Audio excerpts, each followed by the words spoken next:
شوف كنهضروا فراشه. شوف والفراشه كدور عنده في المحل والنقا اللي باغي يتزوج، اللي عنده شي مناسبه، اللي عنده شي عراضه، اللي باغا شي مقله. السلام عليكم الاخوان وعواشركم مبروكه ومرحبا بكم عند عاشور. ما عرفناش باللي غادي نصوروا له فيديو هذا النهار، غادي ندخلوا، هو مشى يتسخر، غادي ندخلوا نكتشفوا المحل ونشوفوا شنو عنده تبارك الله. داكشي كيعجبني بالنظافه والتستيفه والحطوط. دخلوا معايا اللهم بارك.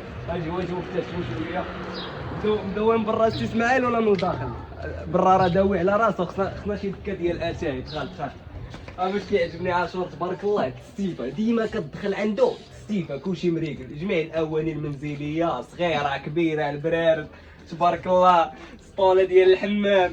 الصراحه انا راه ديما كنتقدم عنده، عندي المحل هنايا كلوب سنايبر حلال، ديما كنتقدم عنده هو اسماعيل. اي حاجه احتاجيتو اللهم بارك. اشو راه دخلنا على غفله، راه ما تصاحبلوش باللي غادي نصور، غادي يشوف هذا الفيديو وغادي يتفاجئ. شوف تبارك الله. شوف تبارك الله البراد. شوف خصنا شي دكه، نعمرو شي دكه، نهضر معاه ونديرو شي دكه ديال اتاي هنايا تكون 5 تبارك الله ما شاء الله الكيسان. شوف اللي كيعجبني انا، اللي كيعجبني التراث المغربي، الزليج الفاسي عشيري. هادي راه ديجا شفتها عنده فشي بلاصه اخرى، شفت فيها شي كيسان زويونين. هادو شوف تبارك الله ما شاء الله.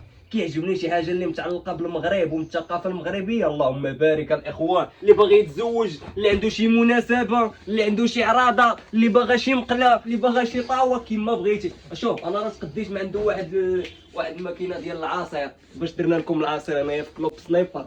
تقديت ما عنده واحد الطبله دايره بحال هادي، هي اللي عندي في المحل. تبارك الله هادشي عنده ناضي. اللي باغي يسافر، اللي باغي يفوج.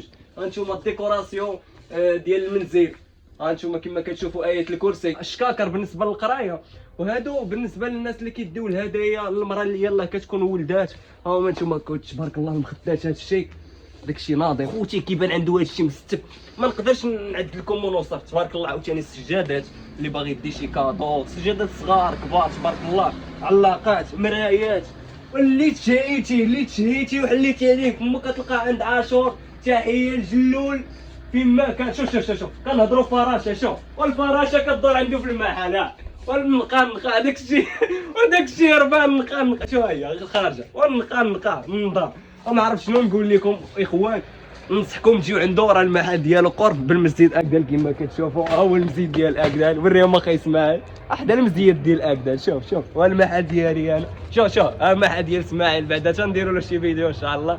الكلوب سنايبر كما كتشوفوا، يعني راه واحد حدا واحد الكلوب سنايبر. المحل ديال اسماعيل اللي كيصور ليا